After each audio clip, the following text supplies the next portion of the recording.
As I pass through my incarnations, in every age and race, I make my proper prostrations to the gods of the marketplace.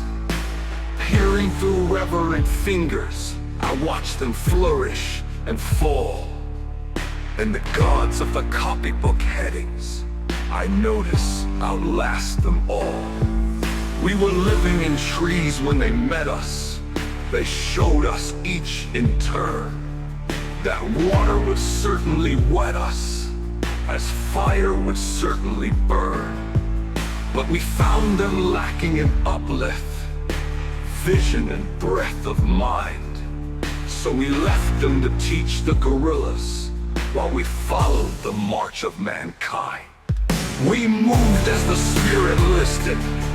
They never altered their pace, being neither cloud nor windborne, like the gods of the marketplace.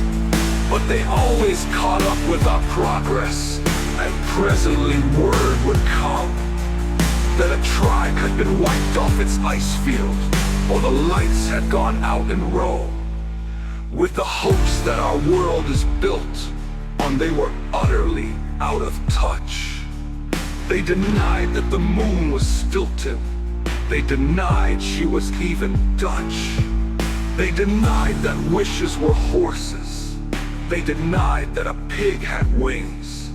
So we worshiped the gods of the market, who promised these beautiful things. When the Cambrian measures were forming, they promised perpetual peace. They swore if we gave them our weapons, that the wars of the tribes would cease. But when we disarmed, they sold us and delivered us bound to our foe. And the gods of the copybook headings said, stick to the devil you know. On the first Flaminian sandstones, we were promised the fuller life, which started by loving our neighbor and ended by loving his wife, till our women had no more children, and the men lost reason and faith. And the gods of the copybook headings said, the wages of sin is death.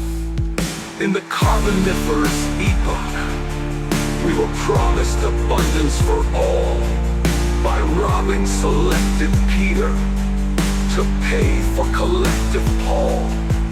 But though we had plenty of money, there was nothing our money could buy. And the gods of the copybook headings said, if you don't work, you die. Then the gods of the market tumbled, and their smooth-tongued wizards withdrew. And the hearts of the meanest were humbled, and began to believe it was true, that all is not gold that glitters, and two and two make four. And the gods of the copybook headings lived up to explain it once more.